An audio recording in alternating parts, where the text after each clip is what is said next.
வாயில வச்சதும் வெண்ணெயா வழுக்கிட்டு போற இந்த அல்வா நான் எதுல செஞ்சேன்னு சொன்னா கண்டிப்பா நிறைய பேர் சர்ப்ரைஸ் ஆவீங்க. மரவள்ளிக்கிழங்கு அல்வா எப்படி செய்யறதுன்னு பார்த்துருவோமா?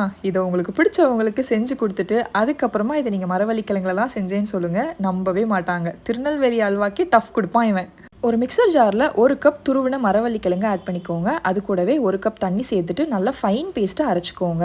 இதை ஒரு பவுலுக்கு ட்ரான்ஸ்ஃபர் பண்ணிவிட்டு இது கூட மறுபடியும் ஒரு கப் தண்ணி சேர்த்துட்டு நல்லா மிக்ஸ் பண்ணி வச்சுக்கோங்க. ஒரு அடிகனமான பாத்திரத்தில் 2 டேபிள் ஸ்பூன் நெய் ஆட் பண்ணிவிட்டு முந்திரியை வறுத்து தனியாக எடுத்து வச்சுக்கோங்க. அதே நெய்யில் நம்ம அரைச்சி வச்சிருந்த மரவள்ளிக்கிழங்கு கொஞ்சமாக ஃபுட் கலர் சேர்த்துக்கோங்க. ஃபுட் கலர் கம்ப்ளீட்லி ஆப்ஷனல், நீங்கள் வேணான்னா ஸ்கிப் பண்ணிக்கலாம். நீங்கள் குங்குமப்பூவை கூட கரைச்சி ஆட் பண்ணிக்கலாம். இதை நல்லா கிண்டி விட்டுட்டே இருந்தீங்கன்னா இந்த அளவுக்கு திக்காகும். லைட்டாக திக்காகி வந்ததுக்கப்புறமா 1 கப் சக்கரை சேர்த்துட்டு நல்லா கிண்டி விடுங்க. சக்கரை ஆட் பண்ணதுக்கப்புறமா உங்களுக்கு ஏலக்கம் கொடுக்கும். கைவிடாமல் கிண்டிகிட்டே இருந்தீங்கன்னா கொஞ்சம் கொஞ்சமாக திக்கன் ஆகும். அப்போ கொஞ்சமாக ஏலக்காய் தூள் சேர்த்துட்டு நெய்யை கொஞ்சம் கொஞ்சமாக சேர்க்கணும். நெய் மொத்தமாக சேர்த்துக்கூடாது. ஃபஸ்ட்டு 1 டேபிள் ஸ்பூன் நெய் ஆட் பண்ணிவிட்டு அதை கம்ப்ளீட்டாக அதை அப்சார்ப் பண்ணிக்கும். அதுக்கப்புறமா இன்னொரு டேபிள் ஸ்பூன் நெய் ஆட் பண்ணுங்கள். இதை நீங்கள் 5 to 6 டேபிள் ஸ்பூன் நெய் வரைக்கும் ரிப்பீட் பண்ணுற மாதிரி இருக்கும். ஒரு ஸ்டேஜில் நெய் அது இழுத்துக்காமல் பாத்திரத்துலேருந்து இந்த மாதிரி அல்வா ஒட்டாமல் திரண்டு நெய் எல்லாமே வெளியில் வர மாதிரி இருக்கும். அந்த டைமில் நெய் ஆட் பண்ணுறதை ஸ்டாப் பண்ணிவிட்டு வறுத்த முந்திரியை போட்டுட்டு கேஸ் ஆஃப் பண்ணிடுங்க. அல்வா ரெடி. ட்ரை பண்ணி பாருங்கள்.